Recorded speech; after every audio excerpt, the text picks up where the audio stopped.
साधूनां विनाशाय च दुष्कृतां विनाशाय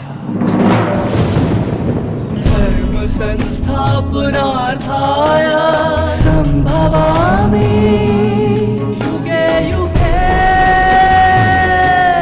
युगे युगे युगे युगे युगे यदा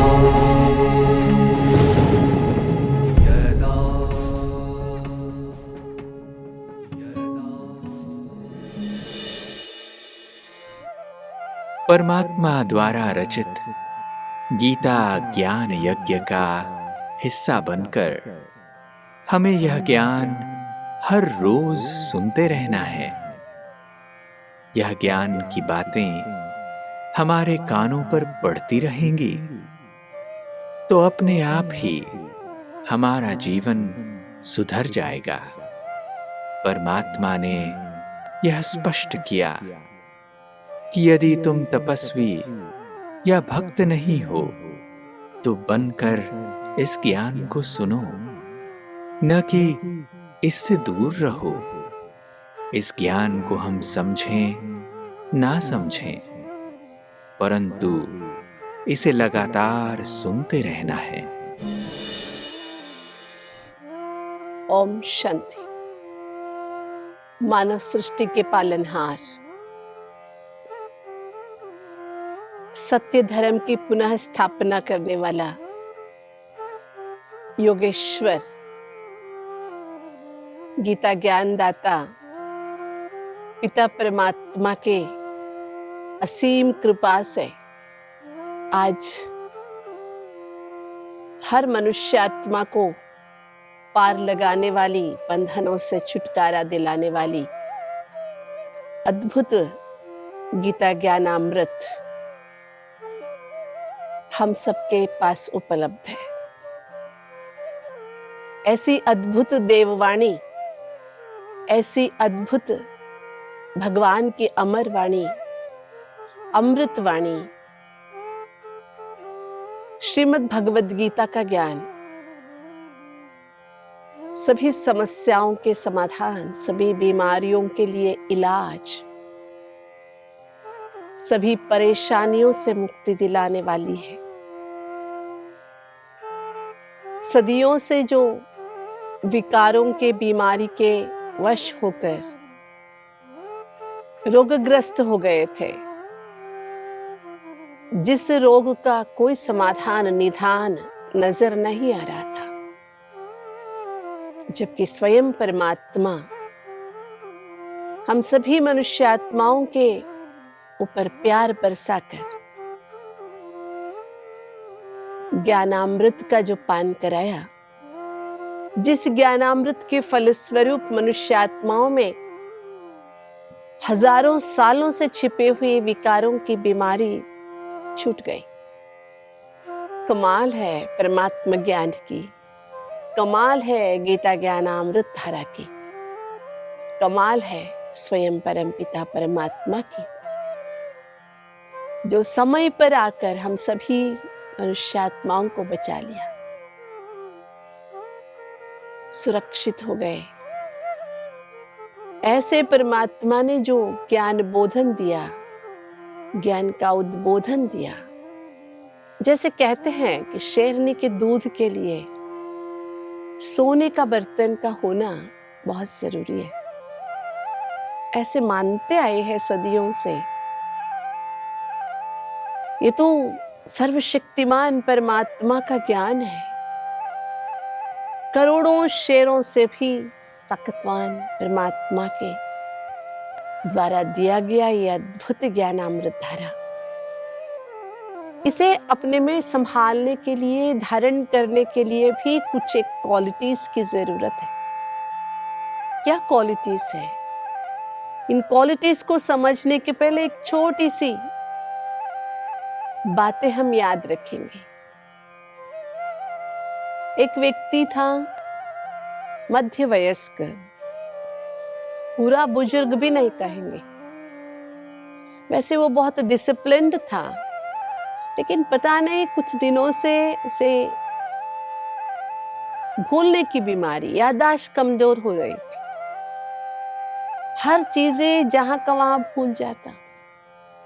ऑफिस में काम करता था, रोज 4-5 पेन भूल जाता था। कहाँ रख दिया पता नहीं, नया पेन खरीदना। अपना कष्ट सुनाया उसने अपने मित्र के सामने। क्या करे, मित्र ऐसे हो रहा है, छोटी छोटी चीजों को मैं भूलता जा रहा हूँ, मुझे अपने आप पर शर्म आ रही है। तो मित्र ने कहा, तुम्हारा पेन कितने रुपए का था? उसने कहा कि बस मैं ना बार बार खो लेता हूँ, भूल जाता हूँ, इसलिए बहुत सस्ता पेन खरीदता हूँ, ताकि अगर गुम गया तो भी ज्यादा नुकसान ना हो।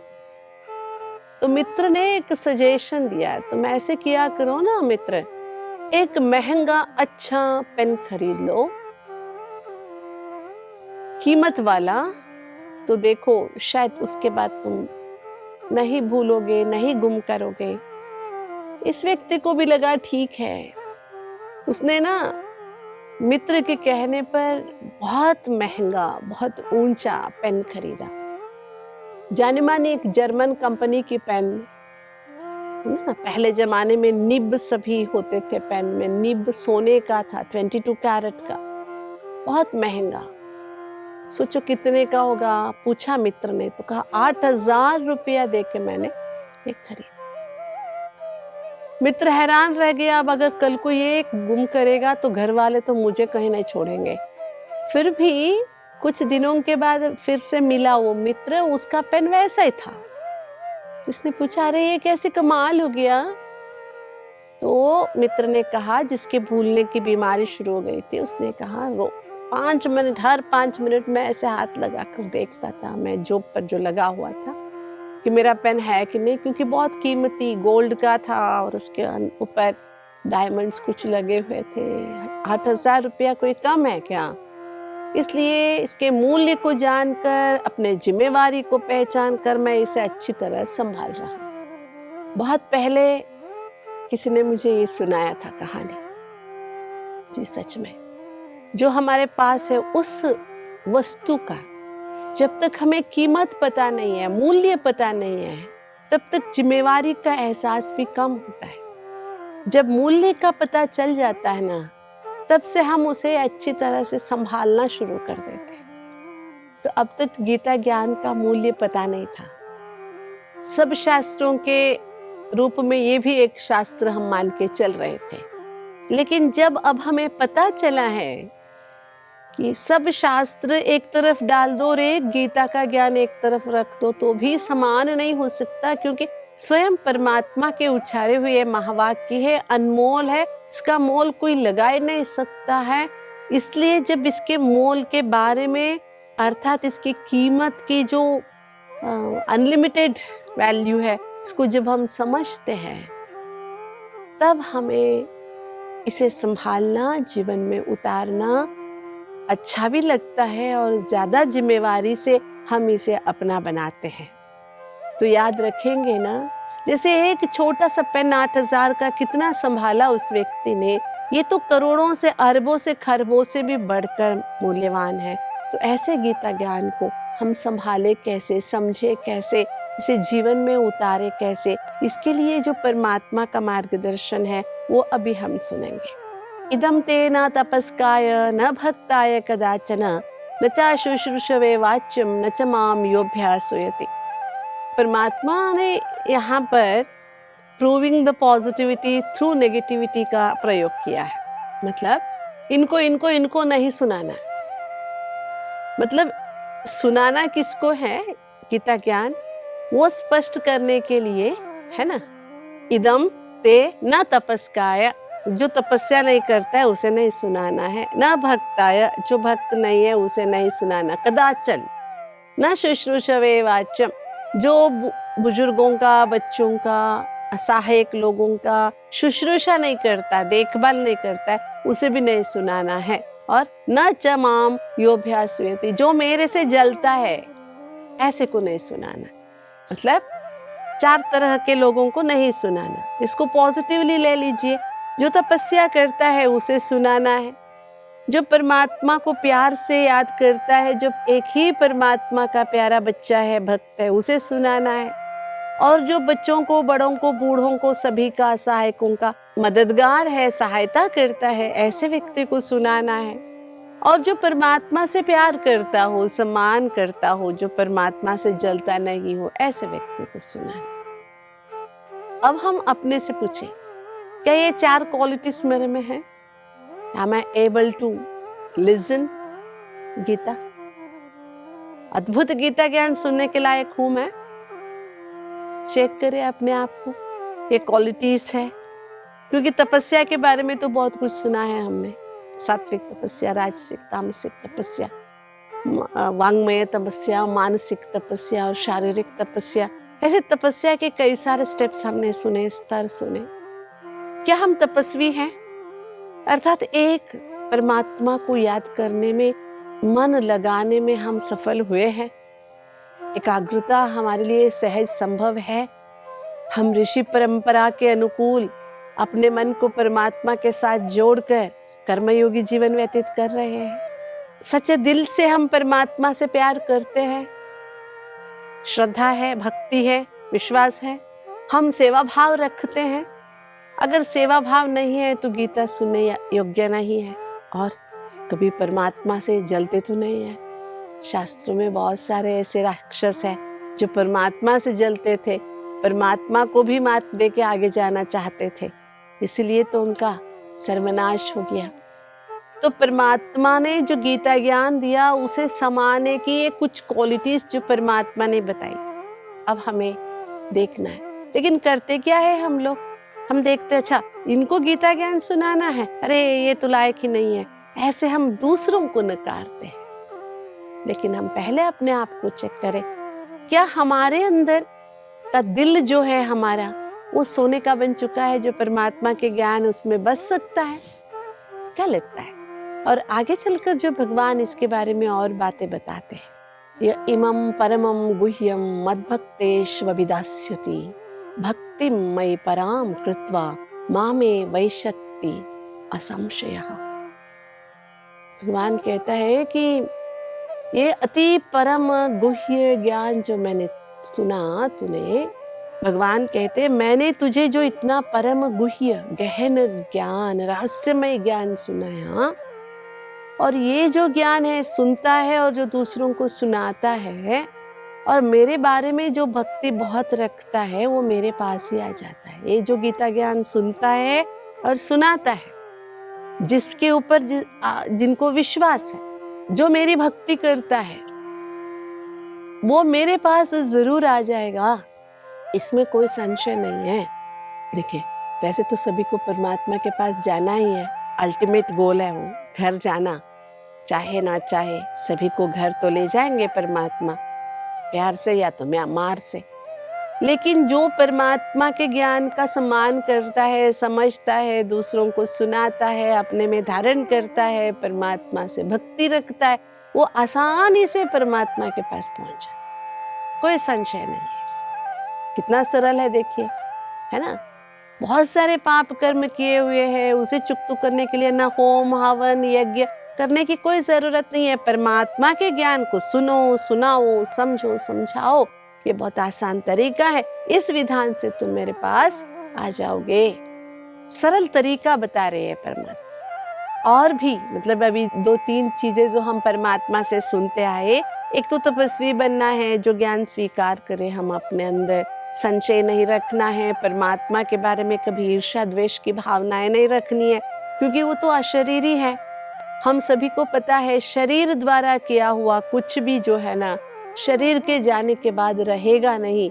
लेकिन अगर शरीर के द्वारा हम परमात्मा के ज्ञान दूसरों को सुनाएंगे, उससे जो खुशी की प्राप्ति और आशीर्वाद की प्राप्ति होगी, वो सदैव हमारे साथ रहने वाली है। इसलिए भगवान कहते हैं कि और कुछ तो, और सब कुछ तो करते ही आए जन्म जन्मांतर से, लेकिन इस जन्म में परमात्मा के ज्ञान को सुनेंगे और सुनाएंगे। हम सुन रहे थे कि परमात्मा ने मनुष्यात्मा को जो ज्ञान दिया, इस गीता ज्ञान को दूसरों तक पहुंचाना भी बड़े पुण्य का काम। और हम मनुष्यात्माएं न जाने क्या क्या बातें जो काम की नहीं हैं, ऐसी ही व्यर्थ इधर उधर की बातें इधर से उधर करते रहते हैं। चुप तो कोई बैठता नहीं है। अगर अपने इस आदत को एक पॉजिटिव एंगल में बदल लेके अगर किसी से बात करनी है तो एक आधा परमात्मा की बातें बता दे, किसी से सुनना है तो ऐसी ही बातें सुने, तो इससे ज्ञान का प्रचारण भी होगा। इसके साथ साथ हमारे अंदर के जो इनर मैनेजमेंट है वो भी बहुत अच्छी हो जाएगी और मनुष्य हृदय विशाल हो जाएगा। इसी बात को समझाते हुए परमात्मा कहते हैं, न च तस्मान् मनुष्येषु कश्चिन में प्रियकृतमः भविता न च मे तस्मान् अन्यः प्रियतरो भुवि। ऐसे जो गीता ज्ञान सुनता है और जो गीता ज्ञान सुनाता है, ऐसा ही व्यक्ति, वो ही व्यक्ति पूरे भुवि माना इस भूमंडल में, इस दुनिया में प्रियकृतमः अति उत्तम है, प्रिय है, प्रियतमा, प्रियकृतमः ऐसा अत्युत्तम प्रियकर है मेरे लिए, उनसे बढ़कर कोई नहीं है। तस्मात् अन्यः प्रियतरो भुवि। जो गीता ज्ञान सुनता है, सुनाता है, उससे बढ़कर कोई पुण्यात्मा, प्रिय आत्मा मेरे लिए कोई है नहीं।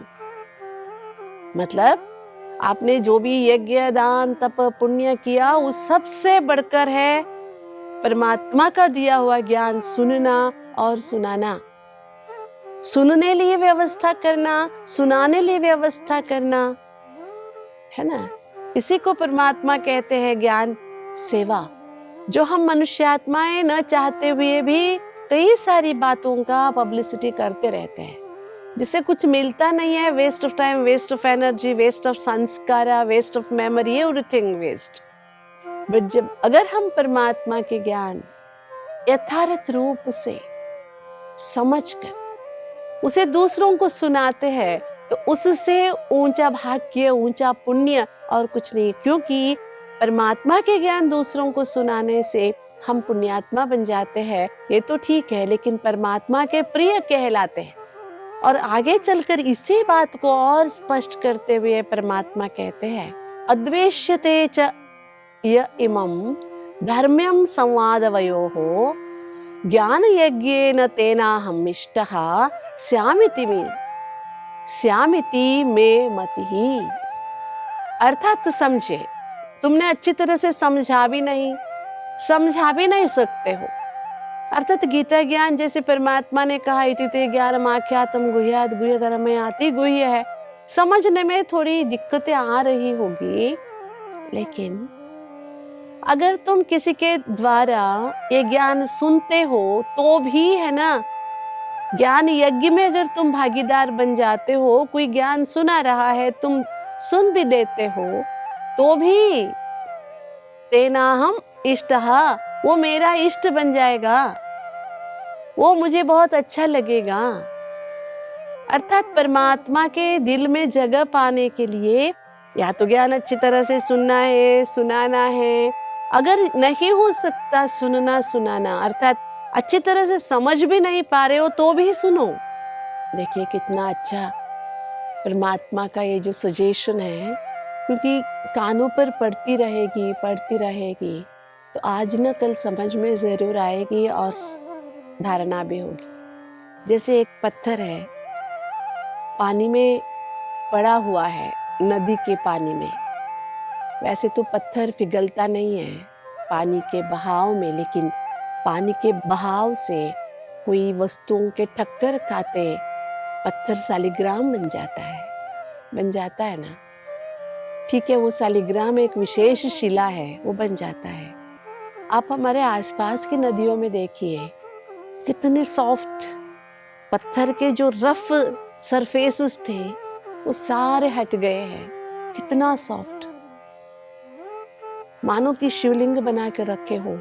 पत्थर के ऊपर पानी की बहाव से, वस्तुओं के टकराने से इतना स्ट्रॉन्ग पत्थर भी रूप बदल सकता है। हम तो फिर भी परमात्मा के प्यारे बच्चे हैं, चैतन्य आत्माएं हैं, जिनके अंदर बदलाव आना सहज संभव है। तो अगर परमात्मा के इस ज्ञान यज्ञ के हिस्सा बनकर अगर हम रहेंगे रोज सुनते रहेंगे, भले समझ में ना आए, दूसरों को समझा ना सके। और कईयों को क्या होता है, वो खुद तो समझ लेते हैं लेकिन दूसरों के साथ सामने वो बता नहीं सकते, एक्सप्रेस नहीं कर सकते। ऐसी भी कईयों की समस्याएं होती है। ठीक है, अगर एक्सप्रेस नहीं कर सकते कोई बात नहीं, खुद तो समझने का प्रयास कीजिए। नहीं समझ सके, सुनने का तो प्रयास कीजिए। 4 बातें कानों पर पड़ती रहे तो जीवन अपने आप सुधर जाएगा। कितना एक बहुत सरल तरीका जो परमात्मा ने समझाया। पहले तो लगा कि अरे हम तपस्वी नहीं हैं, हम भक्त नहीं हैं, हम कैसे ज्ञान को समझ सकते, परमात्मा के ज्ञान को, शायद हमारे अब तकदीर में नहीं है, किस्मत में नहीं है। लेकिन जब परमात्मा ने उसे सरलता से समझाते हुए हमें ये स्पष्ट किया, समझे ना समझे सुनते रहो, दैट्स वेरी इम्पोर्टेंट। हाँ, यहाँ पर एक और बात समझने की है। जैसे परमात्मा ने कहा, रास्ते चलते हर किसी को गीता ज्ञान नहीं सुनाना है, जो योग्य है उसी को सुनाना है। इसलिए शास्त्रकारों ने ये ज्ञान सभी के लिए खोल के नहीं रखा, बंद कर दिया गीता ज्ञान के दरवाजे। ये नहीं सुना सकते, ये नहीं सुन सकते, ऐसे करते हुए गीता ज्ञान को एक बंद दरवाजे के अंदर रख दिया। जिसे ओपन करना, हल्दी कुमकुम चढ़ाना, हाथ जोड़ना है, उसके आगे तुम्हारा अधिकार नहीं है।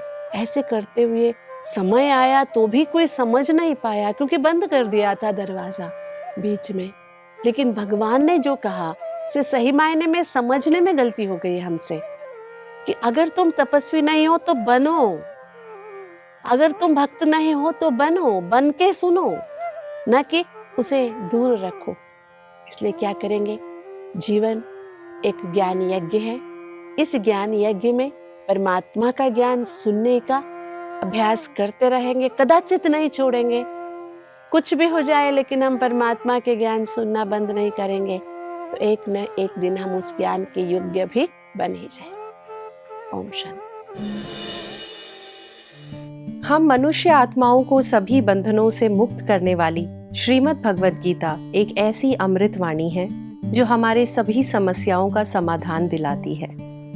गीता का ज्ञान स्वयं परमात्मा के उच्चारे हुए अनमोल महावाक्य है और इसीलिए परमात्मा का मार्गदर्शन है कि जो तपस्या नहीं करता, जो भक्त नहीं है, जो बुजुर्गों व बच्चों या असहाय लोगों की देखभाल नहीं करता और जो ईर्ष्या करता है, ऐसे व्यक्ति यह ज्ञान सुनने योग्य नहीं है। परमात्मा से प्राप्त परम गुह्य ज्ञान जो स्वयं सुनता है और दूसरों को सुनाता है और जो भक्ति भाव रखता है, वह परमात्मा के पास पहुंच जाता है। इस गीता ज्ञान को दूसरों तक पहुंचाना बड़े पुण्य का कार्य है। इससे ज्ञान का प्रचारण प्रसारण होगा, जिससे मनुष्य का हृदय विशाल हो जाएगा। परमात्मा कहते हैं कि जो व्यक्ति गीता ज्ञान सुनता सुनाता है, उससे बढ़कर पूरे भूमंडल में कोई प्रिय आत्मा नहीं है। अतः परमात्मा के दिल में जगह पाने के लिए इस ज्ञान को हम अच्छी तरह से समझें। यह जीवन एक यज्ञ है और इसमें यदि हम परमात्मा का दिया हुआ ज्ञान सुनते रहेंगे और इसका अभ्यास करते रहेंगे, तो इसे धारण करने योग्य हम बन ही जाएंगे। ओम शांति।